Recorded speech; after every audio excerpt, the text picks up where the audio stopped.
From the darkest reaches of space to the deepest corners of your mind. Welcome to From the Void. It would be strange, to say the least, to open up a newspaper today and see a story about someone experiencing a haunting or seeing a ghost. But back in the 1800s, this wasn't quite as unusual. There are tons of stories of hauntings preserved in history through the newspapers from around the country. This week's guest, author M.J. Wayland, talks all about his research into historic hauntings in both the U.S. and in the U.K. Welcome to this week's episode, Historic Hauntings, on From the Void.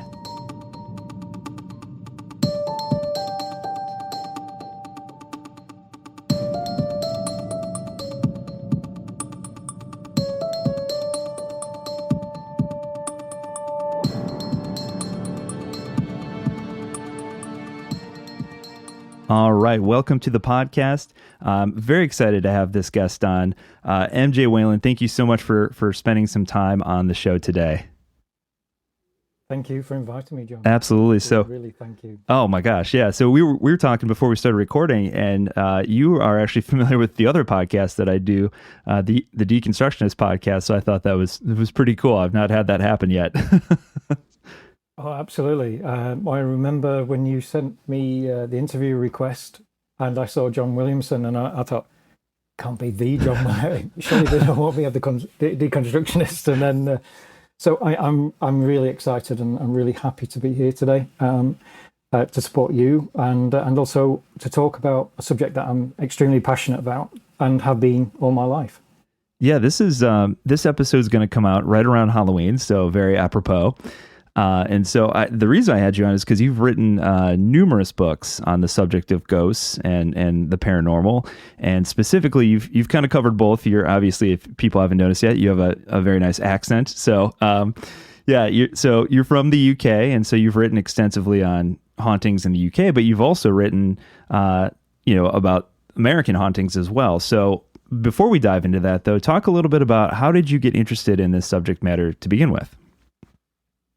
It's quite a long story, but it starts off with my own experience.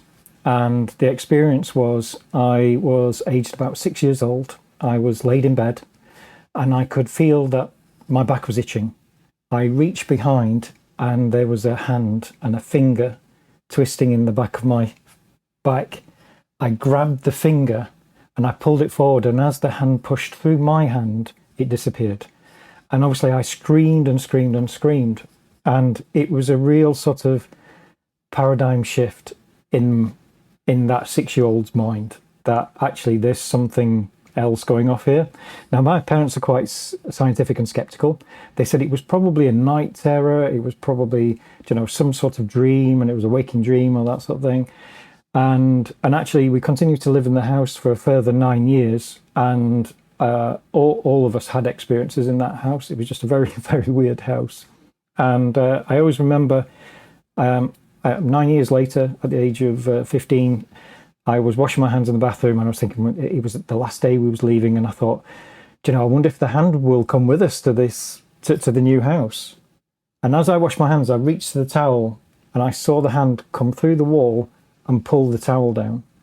And I just, kind of screamed, and it was kind of, it was really, really weird. And it was something that really triggered something off. And even with my parents and again, I'm really pleased that my parents were able to ground me, because what it allowed me to do is to kind of look at the arguments, the skeptical and the believer arguments, and try to keep a middle ground, really.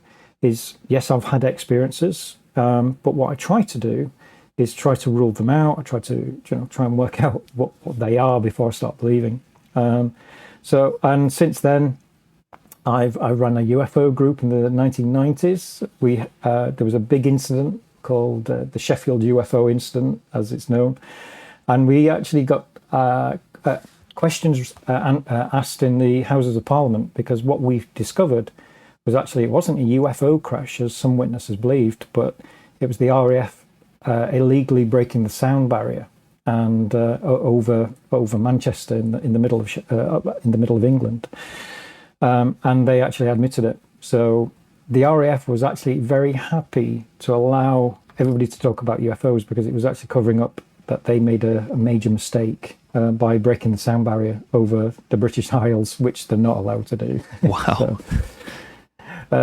So I think one thing that I saw was certainly with UFOs, I was very nuts and bolts UFOs, and I began to realize that actually there's a bigger phenomenon here.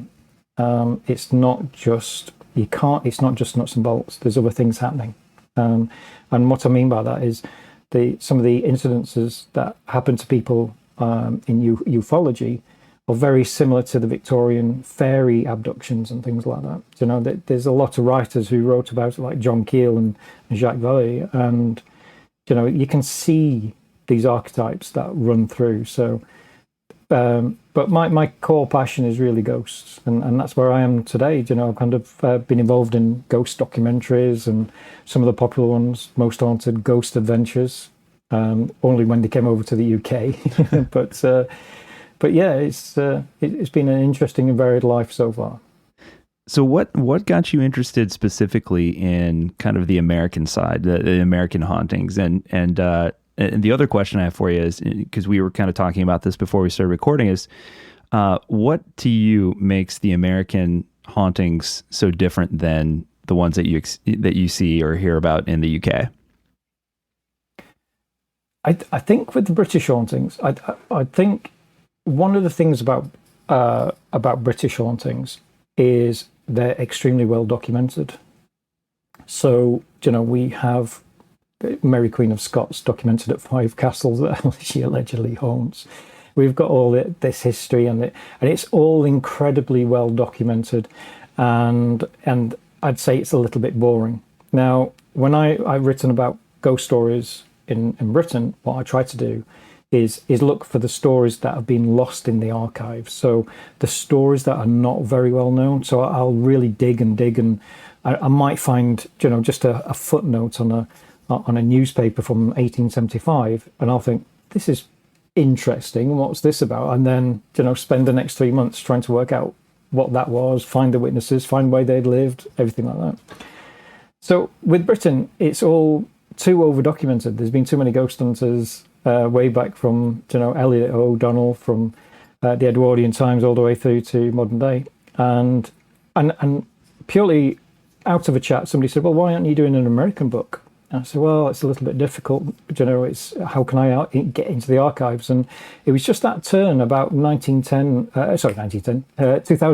2011, and you started getting things like Newspaper Archive. You started getting Google putting newspapers on there. And I started researching, and I realized that very, very quickly. I built up a very good network on Twitter and personally. So if I need to find something if I need to find something further about a person or a building or a map or something like that, it's amazing now the information that you can get. And I mean, what kind of attracted me was purely out of just a personal chat with somebody, just saying, well, why aren't you doing American investigations? And that's how I started writing the 50 Real American Ghost Stories, just purely from that. But it's very different, John, from British.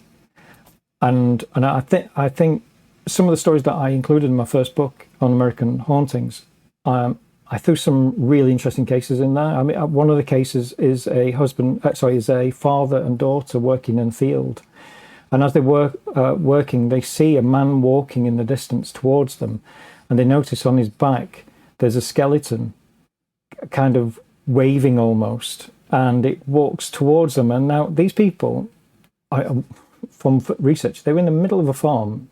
They are miles and miles away from the nearest newspaper, from the nearest, you know. I've even been able to track their deeds down, found out exactly who they were, just very quiet farm people. But it shook them up so much, they actually reported it to their local newspaper. But what they saw was this skeleton, smiling skeleton on the back of this man. Thought this was really strange. He walked past them, and as he went into the house, they both disappeared. And that's just super weird. Yeah. It's kind of, not only is it a ghost, but it's a ghost of a man carrying a skeleton on his back, and it's stuff like that I keep finding, and I'm currently working on a Christmas book at the moment. I did real Christmas ghost stories about 8 years ago, and I've never been happy with it. So I stopped publishing it. I stopped it, and I've just been working on this. I've never discussed this, but I've worked on this new case that has just blown up into incredible proportions. And essentially what happened was, this is Mexico, Missouri. Now, to me as an Englishman, that means nothing to me. I don't know Mexico, Missouri, but apparently it was on the track on the way to Texas. And when Texas joined United States, places started renaming themselves New Mexico. So towns started calling themselves New Mexico to try and ride on the back of this trend. And Mexico, Missouri was called New Mexico, and then they dropped the new. But to the west was Little Hope Church, Hopewell Church. And suddenly in the middle of September 1833, suddenly a 6 to 8 feet tall wild man, as they describe him, starts appearing. Long black cloak, head tilted strangely, with bright glowing eyes, in the middle of practically nowhere. I mean, this is right on the outskirts, on somebody called Philip Baker's land. And then what happens is, over the following 6 months, it gets weirder and weirder. He's seen appearing at people's windows. Apparently he's seen in the cave on this distant land. People are frightened. People start building up little packs of to try and run him out. And this creature's seen and then stops. And then something else weird happens. They suddenly get a haunted hill. So literally within a half a mile from where this guy appears, suddenly there's a haunted hill. And we then have 6 months of horses going so mad on this, as they're traveling up onto the hill, the horses lose control, and they say that they go so mad that they have to put them down. They have to literally kill them on the spot. A huge amount of accidents. Young women who just passing by on horses suddenly get thrown from there. The horses run into the bogs, into the marshes and bogs and die. And then it stops. So for about a year, you've got this huge amount of weirdness that comes and then goes, and that is America. That is American hauntings. So if don't ask me to explain what that was about. Luckily, it was well documented by a local newspaper who kind of reported it quite. At first, it was kind of a little bit of a joke.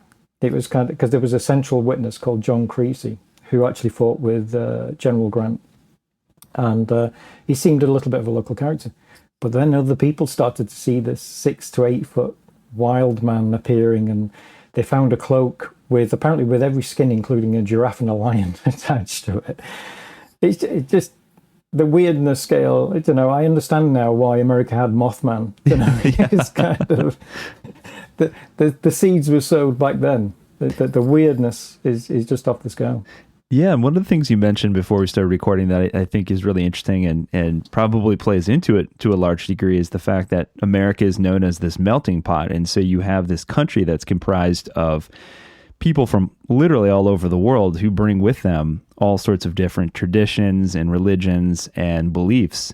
And so I would imagine as you researched, you probably noticed little bits and pieces of these different cultures, feeding into these stories that you're reading.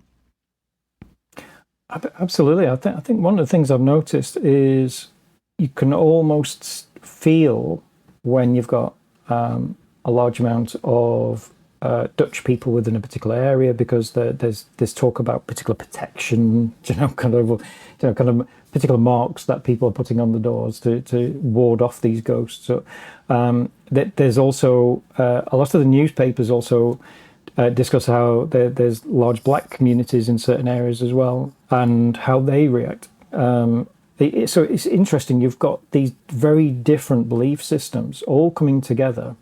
It's kind of clashing as well, where you've kind of the descriptions there, but how they deal with it is very, very different.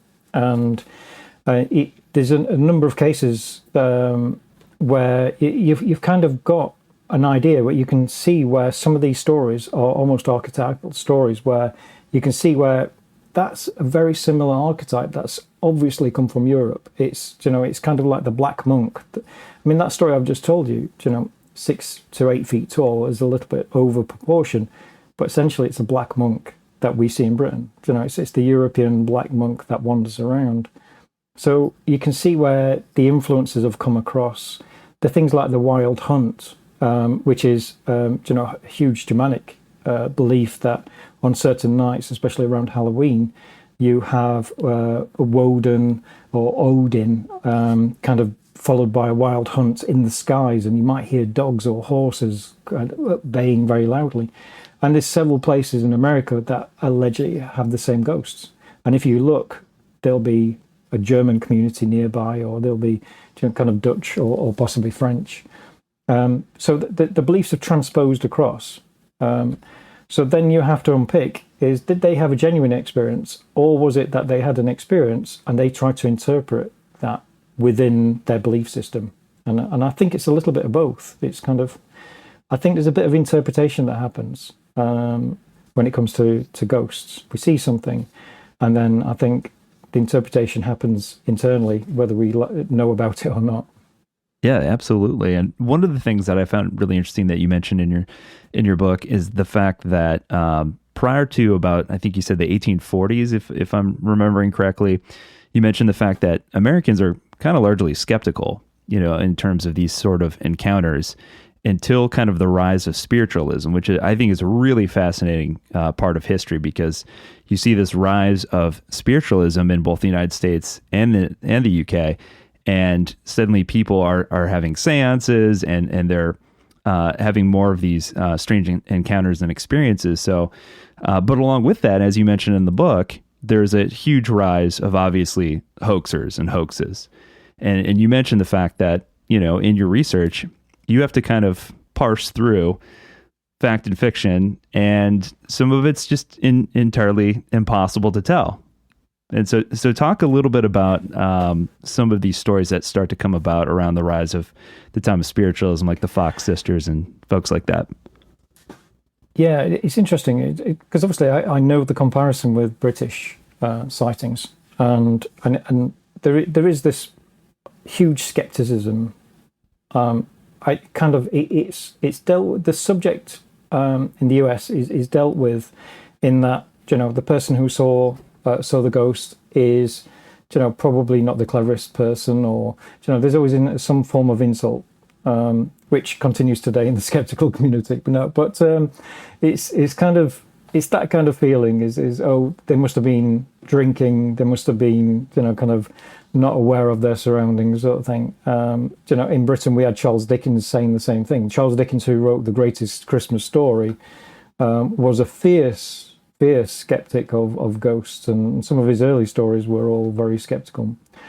But in America, you have this huge amount of skepticism, and even if you look at the first sort of when the Fox sisters started generating newspaper coverage, it was interesting actually, because originally it does start off that people are saying it's some form of hoax, that the Fox sisters are known for being gossips, and known for telling tales in the local area. And then it suddenly starts getting serious. And I think what happened was, and it's similar again to Britain, is what happens is the subject sort of transposes away from the working person to the upper classes. And then once you've got people from the upper classes, including doctors and physicists and everything else, once they start taking interest, that's when you start to see it suddenly bloom. And the difference from sort of 1860 onwards, you see 1840 to 1860, it's all quite skeptical, a little bit, this is interesting about spiritualism. And then suddenly from 1860 till around 1910, it's kind of full blown. kind of very, very, very believer. I mean, admittedly, there are some exposing of mediums like the Fox sisters, who did get exposed years after. People like William Mumler, who was the famous New York ghost photograph faker of ghost photographs. I think he took a picture of Abe Lincoln's widow, Mary Todd, and it had Abraham Lincoln in the back.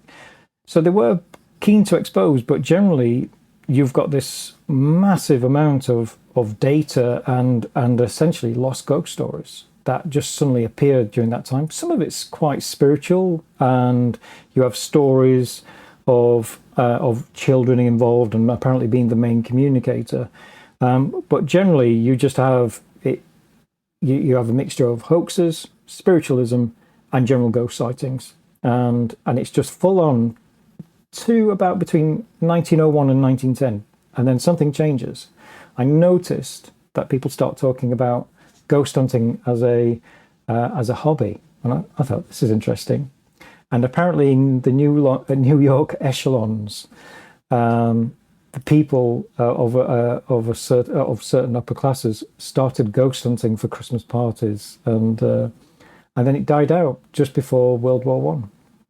Interesting. Yeah. So I think the other fascinating aspect to this is the fact that you're able to do this sort of research, meaning that a lot of these ghost stories were reported to newspapers, which is something that would be almost inconceivable today. You don't read, the New York Times and read about someone's ghost experience. Very rarely does that ever happen, if ever, at this point. But there's a dearth of information that you're able to retrieve from local newspapers who are reporting these types of things. So talk about some of your favorite. What are some of the more interesting U.S. hauntings that you discovered in your research? It's one of those things where I think every single one's interesting, and I'll tell you why. Is because they start with a seed, and you have a particular incident where we had there's a situation in New York in the Bowery. I think I'm pronouncing that right. And you have a night watchman who apparently is played a prank. He's in some of the warehouses that were down there, and he was a night watchman. This is 1920, and it starts off that there's alleged poltergeist happening, and he's apparently been played a prank. So I thought, it's one of those hoaxes. I'll just check around and see if there's any more. But over a period of time, actually, what happened in this circumstance is the story became syndicated, and more stories started to flood in. And then you kind of suddenly realize that when you start researching the Bowery and the history of that area, and I think, again, if I remember correctly, it's again Dutch founders, you find that there's a bigger picture to be seen, that what actually you have is an area of weirdness, where you have story after story after story of people having incidents. And it's a bit like California. I mean, California, when I started doing research, suddenly I started to find all these road ghosts, more road ghosts on that coast than in New York or on that side. So it's a really deep and complex subject, in that it's very hard to kind of say which one's your favorite story, because it's really the ones that I'm working on now that really intrigue me the most. And I think, like the Mountain Man, I've only just started working on that, and I know there's going to be more things that I start pulling out. It's that high weirdness that I look for. The cases where it's not just done and dusted. There's other things happening, and as you know, what I try to do in my books is try and throw in some very weird and strange curveballs as well, just to make it, make the reader question, because I think we've all got a question to know about ghosts. I mean, what do you think about ghosts? Yeah, it's kind of interesting, because I have this side of me that very much wants to believe, And then there's the scientific side of me that's extremely skeptical, especially when you see people presenting like, pictures of orbs, which could be dust or bugs, that's just not, it's just not interesting to me. I could tell you something about orbs if you want to. Sure. Yeah. So it was about 1994, and this is sort of pre-major internet. And what happened was I had an email address, and it was like the most amazing thing. And suddenly I was able to communicate with all these American researchers, and we kept in real good touch. And Kodak brought out one of the first affordable digital cameras. And suddenly I started getting emails from people saying, "Oh, have you seen this? We're catching soul lights." And I said, "Soul light? What's a soul light?" Well, when we go to cemeteries, we're capturing the soul hovering over a graveyard, over a grave, or over the graveyard. I said, "Well, can you send me one?" And they sent me one, and it was an orb photograph. Yeah, and it was interesting because you suddenly realize that you are at the beginning of what turned out to be 20 years of saying to people, there's no such thing as orbs. and it was weird. It stemmed from the first digital cameras, and I actually bought one of the basic 1 meg Kodak digital cameras, and it reminded me like the Star Wars sort of binoculars that they used. And it caught orbs very, very easily because the flash was too close to the lens. So when you take the photograph, because the lens is circular, you get an orb, you get a circular orb.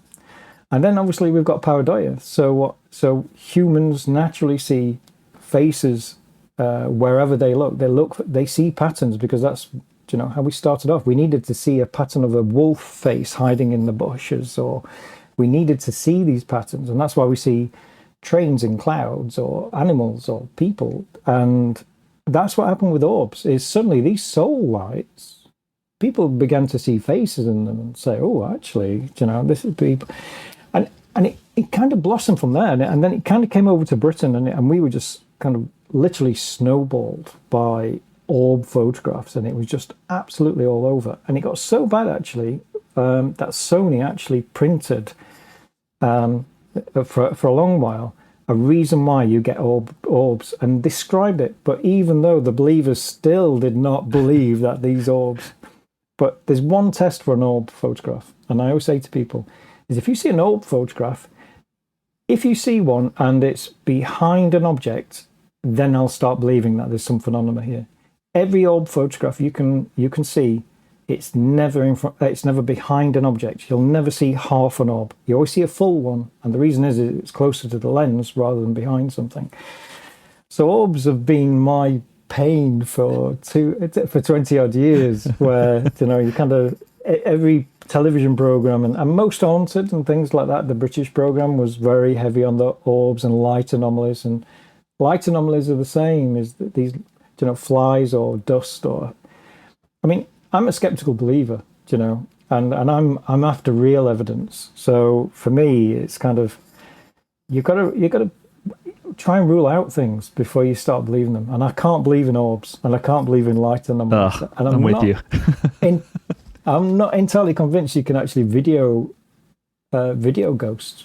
I think we're dealing with something really quite peculiar and possibly beyond our imagination what it is. Yeah, I think I would tend to believe that as well. I think, for me, it's that old saying, extraordinary claims require extraordinary evidence. And for me, it's like, you had an experience with a literal hand coming through. Now, to me, that is much more remarkable than somebody showing me this kind of ambiguous shape that popped up in the camera, where it's left for interpretation. It's like, I want to see something that's, legitimate. I want to see an apparition appear, that sort of thing, or something, levitating in midair, that sort of thing. I think that's where, the evidence it speaks for itself. It's a little more concrete to me.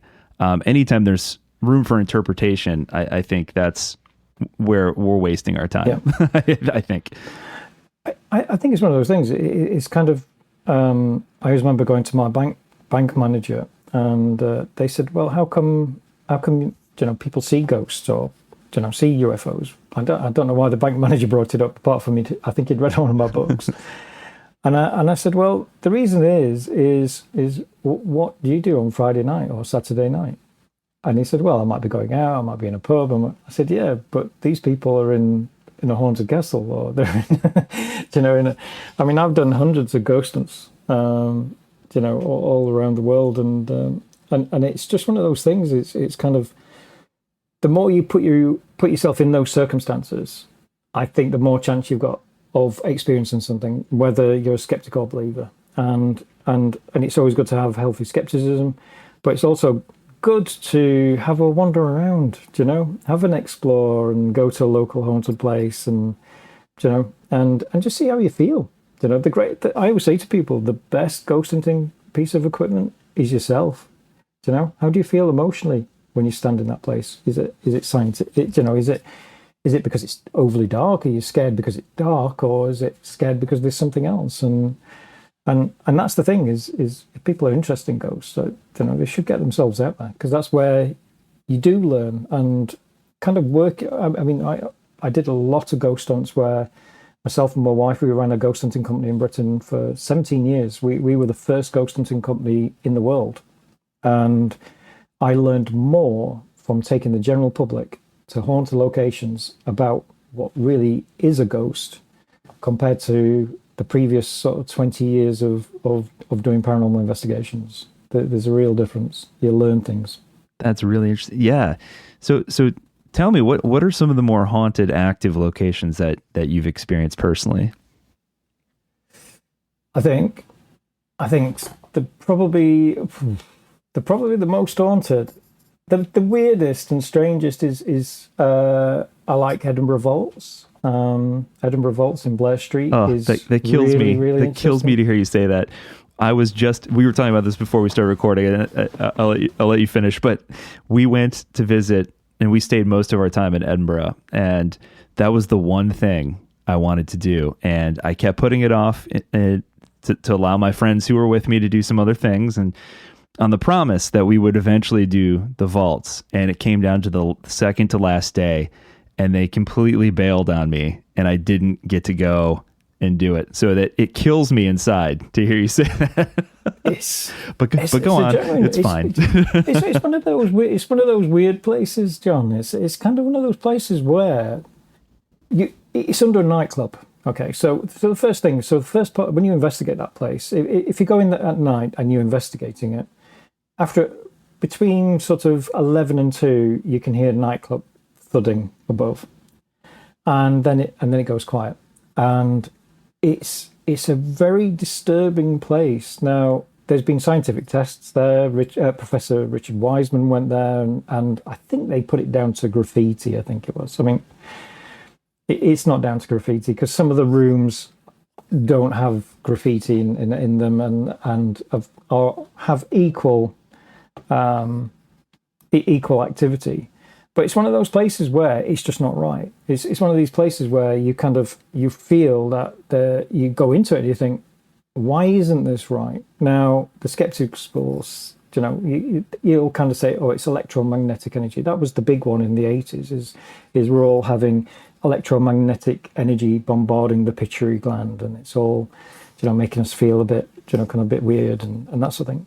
But it's not like that there. You are actually, in underground, and you are in stone. So then people say, well, it could be sound, which is another famous one. But essentially, when you go through it and you are ghost hunting, and I used to have some real big pieces of kit where you were testing all environments, something just really disturbed people. And it makes you wonder if it's going back to that archetype where, kind of back to the cave and back to that sort of closed-in area that really scared you. I felt quite disturbed there when I went there.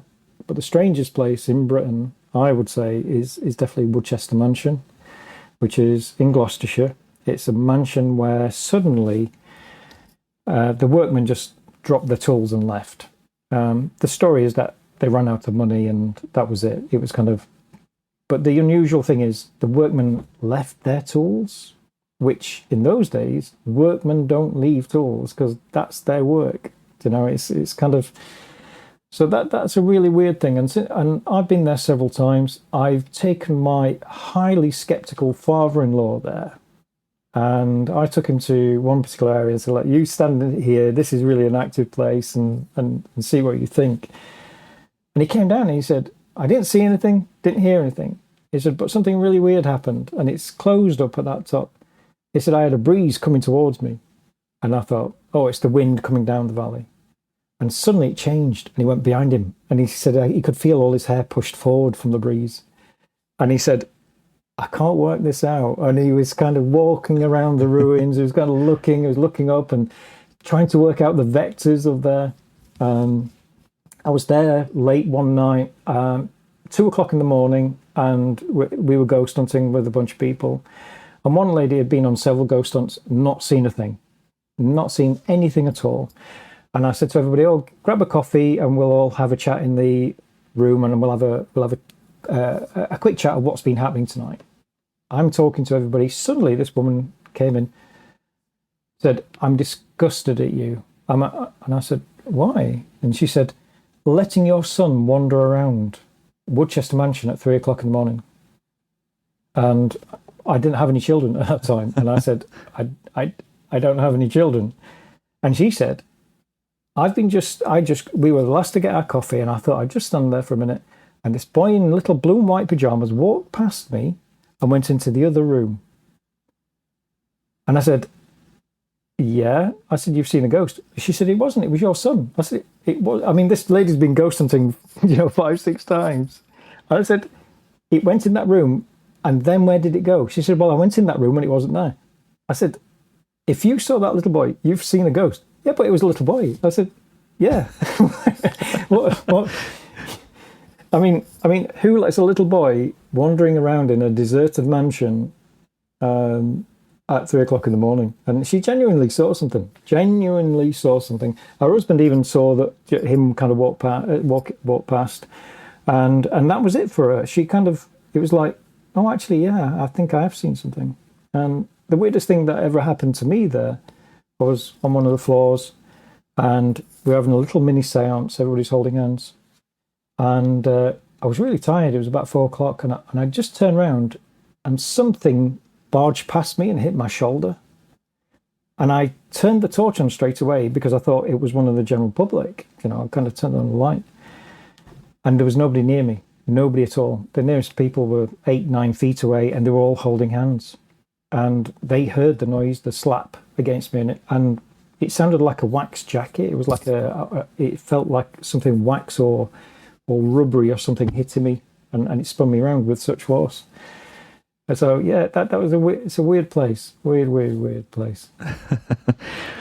Talk a little bit about, you mentioned this in one of your books, and this is kind of more of a new phenomenon, but it's insanely creepy. This phenomenon of the black-eyed children. Talk about that a little bit. Well, it's a bit like orbs. What suddenly happened was, it was about 2006, and again, I blame you Americans for this. Sorry about that.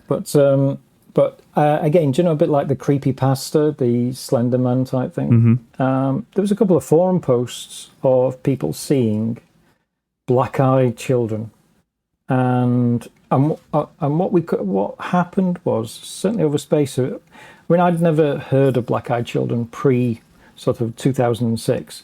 When I actually researched and looked into this, yes, people see child ghosts, and people claim to see, kind of children in places all around. Several cases in America, several cases in Britain, and the phenomena took off from there. And it's interesting, very, very much like the Slender Man. It was an early sort of meme in that people were seeing these black-eyed children appearing. A number of properties started to see them, especially in the Staffordshire sort of area. In America, several people made YouTube videos and TikTok. And it's interesting that those sorts of memes have now carried on into people like Nuke's Top 5, which is a popular YouTube channel. is if they have videos from people all around the world, and if you just watch one, and there are several children, footages with some of them with black eyes, and it's interesting because they fake. It's kind of the thing is like what I was saying before is you kind of, I'm not convinced you can video phenomena, and I'm certainly not. I certainly don't believe in black-eyed children, but you keep getting these memes that keep appearing, the orbs that just keep on carrying on, and you have black-eyed children that keep on carrying on. There's real phenomena on there, but one thing about the human experience is that we keep getting distracted. We got distracted with spiritualism. We got distracted by spiritualism for a long, long time, when actually it could have been real phenomena out there. Luckily, we've got people like the SPR and ASAP and things like groups that investigate these things. But we get heavily distracted. That's the problem, and I think that's the same with UFOs. Yeah, I think what the problem with that too is that technology and the advent of YouTube, just like with the UFO community, there's so much mud in the water at this point that it almost becomes difficult to determine what's real and what's not. And so there are probably very real experiences happening out there, but it's so diluted now that it's almost impossible to tell the fact from the fake, It's incredibly hard, really, because I watch people like Secure Team and things like that, and I'm kind of shouting at the screen. It's really difficult, and I think I have investigated UFOs to a real extent, and I think I started to pull back because purely sort of as you hit the late 90s, early 2000s, there was this massive influx of.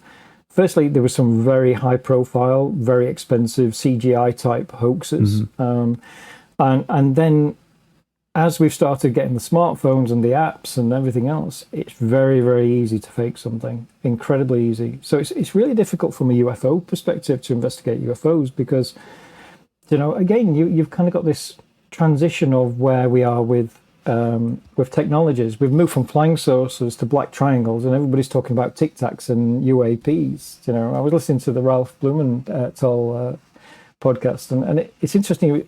David Fravor, he saw the Tic Tac, and it's funny that we had Belgian pilots in 1989 who saw triangle UFOs. What was going off there, and you can see these things are rolling over and over and over again, and it's kind of with UFOs in the late 90s, there was always this feeling of disclosure and on both sides, in the US and in Britain, and it never happens. I feel for people now because you go onto UFO Twitter, I think, hashtag, yeah, and they're all saying, it's the big disclosure's coming any moment, it's coming out, the report's coming on, and you sit there and you see the report and you think, same old. Nothing new. It's never. It's not going to happen.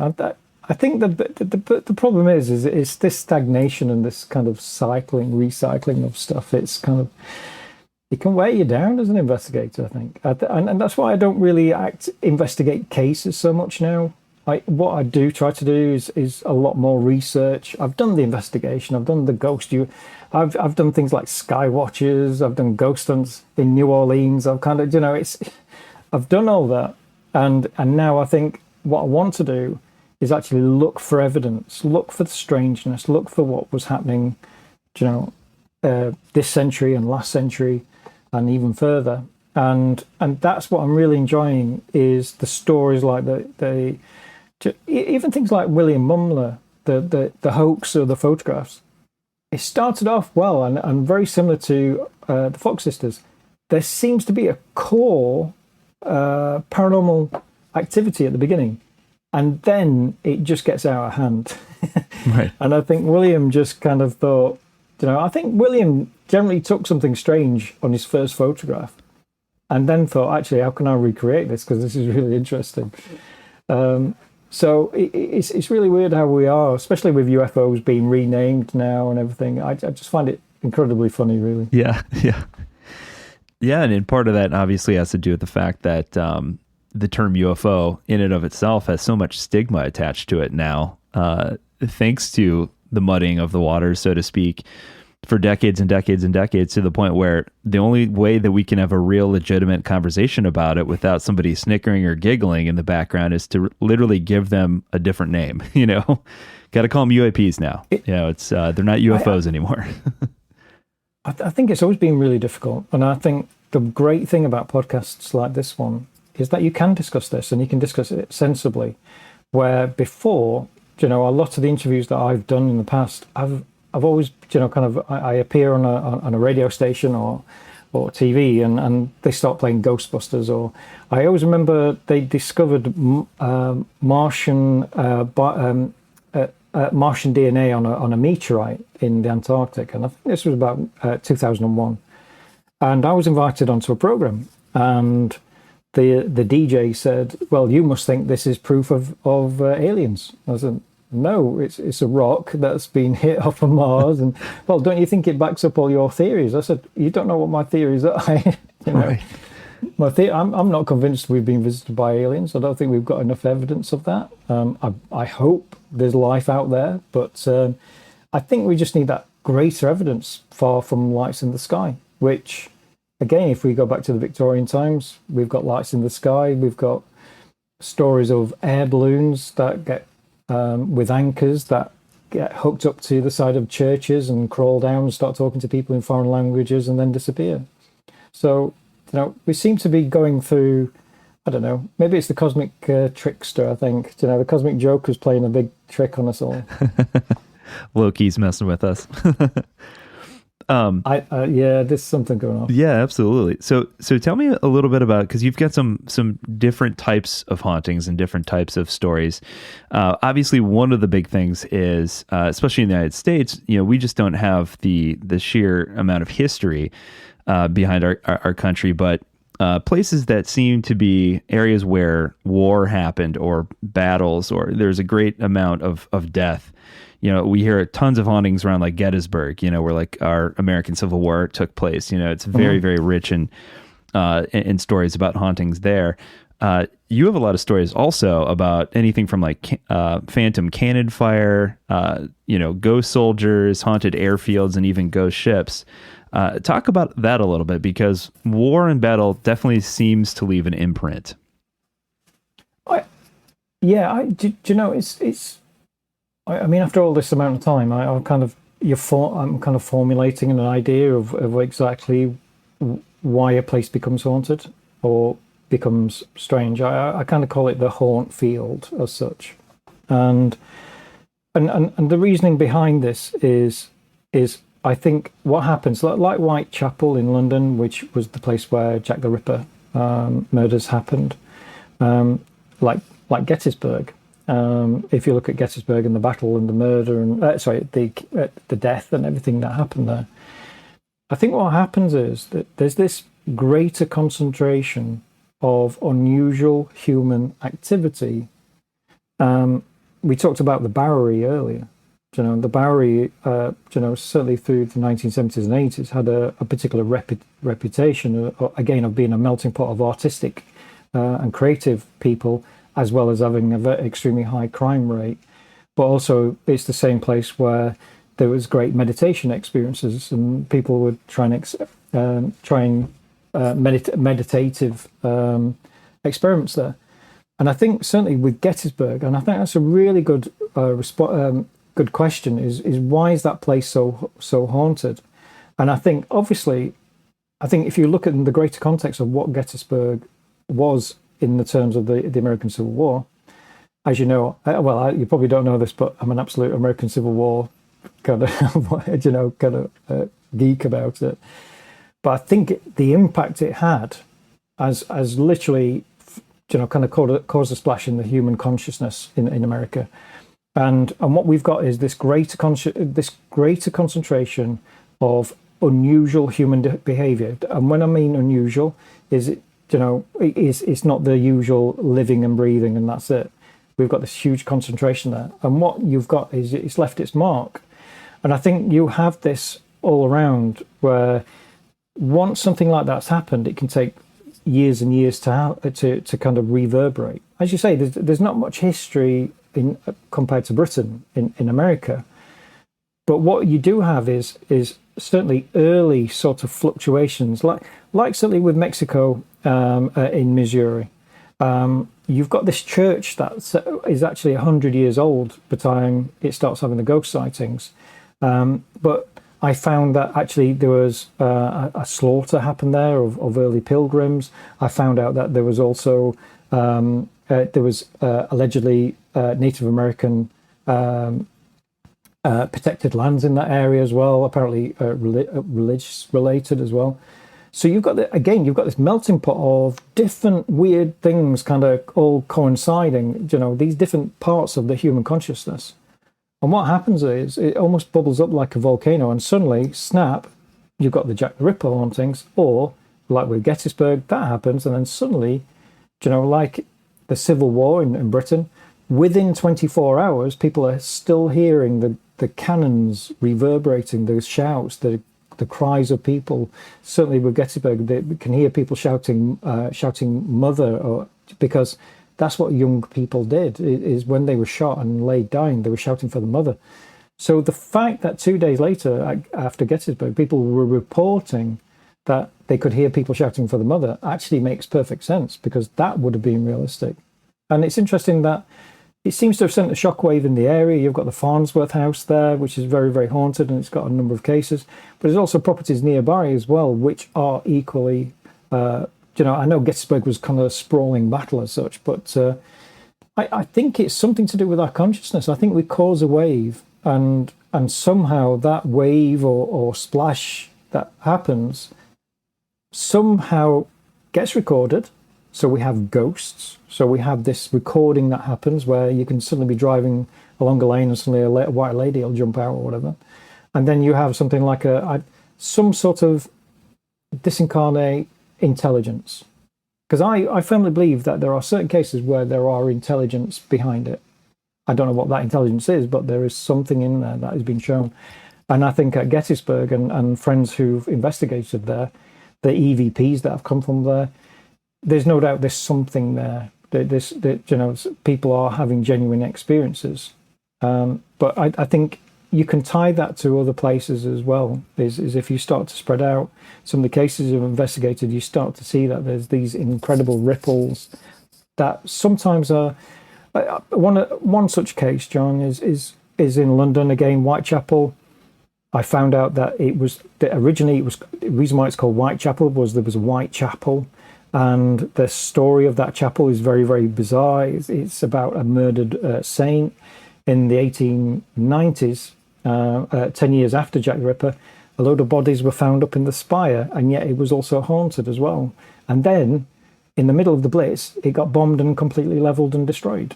So it's just like this weird concentration of human activity in one area can cause this unbelievable sort of manifestation of ghosts and spirits and weirdness. And I think that's why you've got Bigfoot, you've got UFOs, and you've got ghosts, is because I've not seen the correlation yet, but it'd be interesting to see how many places where Bigfoot are seen are close to similar places where ghosts are seen.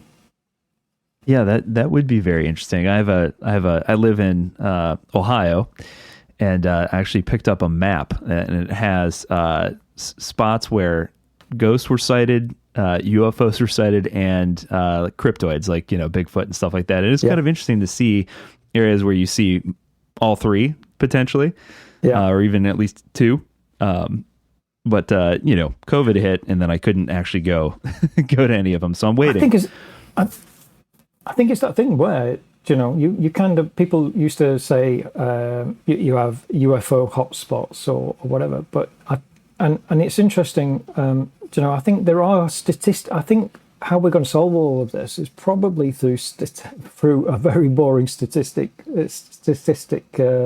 analysis, and there's a lot of sort of lost sort of research that's gone. I mean, a gentleman called Jeremy Hart, who is a folklorist, started charting the appearances of road ghosts across Devon in the UK. And when he looked, all of the ghosts appeared on parish boundaries. Now, these boundaries aren't marked. You don't know where these are. But they were within sort of 200 yards of an Iron Age fort or on a parish boundary. Now, when you're driving around the UK, you go through millions of parish boundaries. You've got no idea of which parish you're jumping from. Yes, we've got counties. You know you're moving from county, but not parishes. And it's weird that statistically that they appear on these boundaries. And that's something that I've started working in America, is looking at where these appear. It's interesting, going back to the wild man story, that he appears on the outskirts of Mexico, Missouri. And I'm interested to see if he was actually on the boundaries of the town, and whether Hopewell Church, which was destroyed 10 years later for some reason, I've got to get to the bottom of that, whether we're again talking about this invisible boundary that we're not aware of, but for some reason the ghosts do. And that intrigues me even more, because why does a black lady appear on a parish boundary and yet doesn't appear in the centre of town? Again, I think statistically we've got to look at things where, as you say, your map, I'd be intrigued to know about the ghost and the Bigfoot and what happened historically in that area. And I bet you will be able to find some unusual activity, human activity, that is somehow tied. It's like trauma is somehow tied in with what we're dealing with. Yeah, I think that's what I'm most fascinated with, is areas of where high amounts of trauma took place, whether it was war or some sort of tragedy. And I think, to your point, I think one of the things I'm very interested in is looking at where some of these Native American burial grounds are in relation, and Native American settlements where perhaps, Native Americans, or even, American settlers, European settlers rather, after that, where perhaps there were some tragic events that occurred in those areas, and if there is any kind of correlation there. I think I think the problem is it's not as it's not as sort of public. It's not work that people will kind of look on and say, "Oh, that was amazing." It's the boring statistical. But I kind of, after doing this now for 30 odd years, I'm kind of now realised that I think really from maps and statistics is where we're going to find the truth with this. Is where are these things appearing? Why are they appearing? We can look at the geological implications of this, which is again an old sort of skeptical meme that that there appeared on fault lines and stuff like that. But generally speaking, I don't think that's the case. It's not fault lines. There's some great work happening at the moment in California where people are looking at sort of folkloric aspects of Britain and then transposing that into California, because California has a problem with road ghosts, as I mentioned earlier.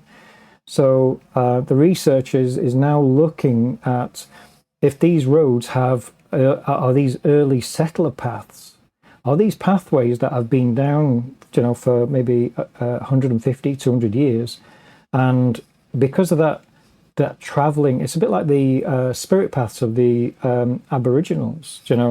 They have these song lines. I don't know if you know about them, but Aboriginal people of Australia have song lines where they sing a song, and as they're singing it, it's going through the points of the landscape. And it's often along these song lines that there are ghosts or liminal places that Aboriginals say that there are deities that come through. And there's a similar aspect to that in California, is that these lines are getting investigated, researched, and took back. And I think that's the problem, unfortunately, with the US scene, really, that I would say 90% of it is, the kind of in-your-face public side, the TikToks, the TV shows. And then you've got other people like David Metcalf and Stephanie Quick, and who are investigating the very public side, the very sort of persona-led, the very, looking at archetypes and how we can kind of try and crack this. Yeah, you mentioned that is kind of an interesting phenomenon, these roast gods. You mentioned in one of your books, Scotland's Most Haunted Road. Talk about that a little bit. I had to hear about this one. Yeah, the A69 is a really weird road. It's a road that kind of cuts up from Scotland, and just when you think that nobody sees any more ghosts on the A69, suddenly what you've got is a series of incidents. I remember going up in 2004, and basically a young gentleman just got a brand new car. He'd just passed his test, and he was driving down the A69, and suddenly a female jumped out in front, literally kind of stepped out in front of him, and it nearly caused him to crash, went off, and there was a lot of publicity locally about it, and they said, well, he was a young driver, he probably... And it's interesting, his family contacted me because he was so shook up about it, and when I talked to him about it, he said the lady just looked modern. So then when you start looking in the cases, whenever anybody's seen this ghost, going back to the 70s, going back to the 60s, going back to the 50s, what you've got is a series of sightings in which this white lady is again interpreted by people and nearly causes people to have the accident. It's one of these places, but like what I've said before, it's like a place becomes bad. You know, it's like a place where it has a high amount of accidents generally, but also as well as it's also got its own road ghosts. There's a place in Kent in London, Kent on the outskirts of London, and that Bluebell Hill. Now, tragically, somebody died. A bride and her hen party died in a car crash in the 1960s, exactly on the same spot where people had seen a ghost of a woman appearing, what looked like a bride. And since then, she's appeared several times at the side of the road, trying to thumb for a lift, hitchhiking. And people have pulled over. She's got in the car. They drove a few miles down the road, turned to her, and she's disappeared. And that's a running theme across America. There was a massive study in the 1940s and 1950s because there were so many road ghosts happening on the west coast that folklorists started researching hundreds of cases to see exactly what was happening and see what was happening. But these themes kept coming out as people would be pulled over to the side, a ghost would sit in. Sometimes there might be a discussion. Sometimes people would be given an address. And when they arrived at the address, it turned out that the person had actually died. And you could say, well, some of this could be hoaxes. So, okay, let's chuck out 70% is hoax. But then you're left with a core group that America's roads are very haunted. And I think, again, it kind of comes back to that thing again. You've got some amazing routes. And a lot of the research I'm doing at the moment is discovering these areas. And they tend to be very, very old routes, like Route 66. I'm currently researching at the moment a ghost story on there. And that's suddenly getting bigger and bigger and bigger because I'm discovering new stories and also old stories as well. So again, road ghosting, I find really interesting because it's human behaviour that can be traced back, like the Pilgrims. Like in Britain, we had Roman trade routes, and they're haunted. We've got trade routes from London that go up to Scotland, and they're equally known as being haunted, and not by Romans, but by other things like black monks or white ladies in white, or even black dogs. And that's something America doesn't really get, is the whole black dogs with the red eyes. You've got Bigfoot, we've got black dogs with red eyes. Right. But I'm sure I can keep hold of them. So I know we're running low on time here, but talk about, what are you working on right now? What are some of the things that you're discovering that are really piquing your interest at the moment? I think I think at the moment is really I'm working on Real Christmas Ghosts. Wasn't happy with it and decided to completely rebuild the whole story. So what I'm working on at the moment is what was the belief system for America and Britain in terms of Christmas, and also as Halloween as well. Because one thing that always intrigues me is you guys always do a Halloween far better than us. We do it well. And I'm really jealous. I am really jealous. It's quite boring in Britain. I was brought up where we would carve out turnips, Swedes. We would carve them things out. And then when we started getting the pumpkins in 1980, it was a lot easier. But I'm intrigued to see how you overtook the interest in Halloween. Why did Americans really grasp Halloween, and how did that grow? And where did, so I'm interested in that as well. So I'm researching that at the moment to see how, in the archives, where can I see this taking off, and at what point did it take off? And I'm almost certain it's just pre-war at the moment. I'm beginning to see signs that around 1930 there was a big interest in ghosts and a big interest in Halloween. Where in Britain it's always been a bit more sort of working class, earthy sort of belief systems that tie in with older folklore. With Halloween in the US, it's interesting how it's gone there. And what I'm doing now at the moment is researching tons of Christmas ghosts or stories that happened around Christmas in America. So I'm looking at some of the stories that, there are tons and tons of stories in America, and I have to kind of wade through them. So at the moment, I'm wading through stories of people who saw lights in graveyards, and then suddenly they realize it's a shiny gravestone reflecting back on them. Yeah. Now, the intriguing thing about that is I've then found out that it's happened for years, many years, and it's been like a rolled out description of why there. So I've got plenty at the moment. I'm hoping to finish by the end of September, but I'm really in the middle of American Ghosts at the moment. Very cool. Well, thank you so much for spending some time on the show. This is fascinating. Where can people go to keep up on top of what you're up to? Yeah, so mjwayland.com. I've got a website there, and I try to update it as many times as I can with the time I can. So, yeah.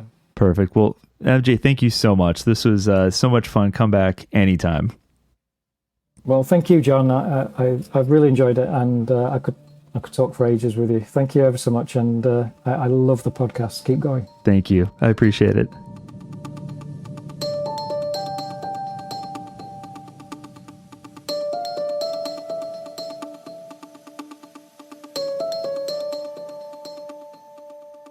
So are the ghost stories recorded in the newspapers of the 1800s all real accounts?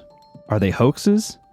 Or simply applying a 19th century understanding of the world to explainable natural phenomenon? Over a century and a half later, it's nearly impossible to say for certain. But that doesn't mean I won't wonder anytime I hear a bump in the night or footsteps in the distance. Thanks for joining me for the first episode of Season 2. If you haven't listened to Season 1, there are 10 episodes available for streaming on all sorts of mysteries, from UFOs to true crime to near-death experiences. If you enjoyed the podcast, please consider telling a friend and leaving a 5-star review on iTunes. I'll be back next week with a brand new mystery. Until then, thanks for listening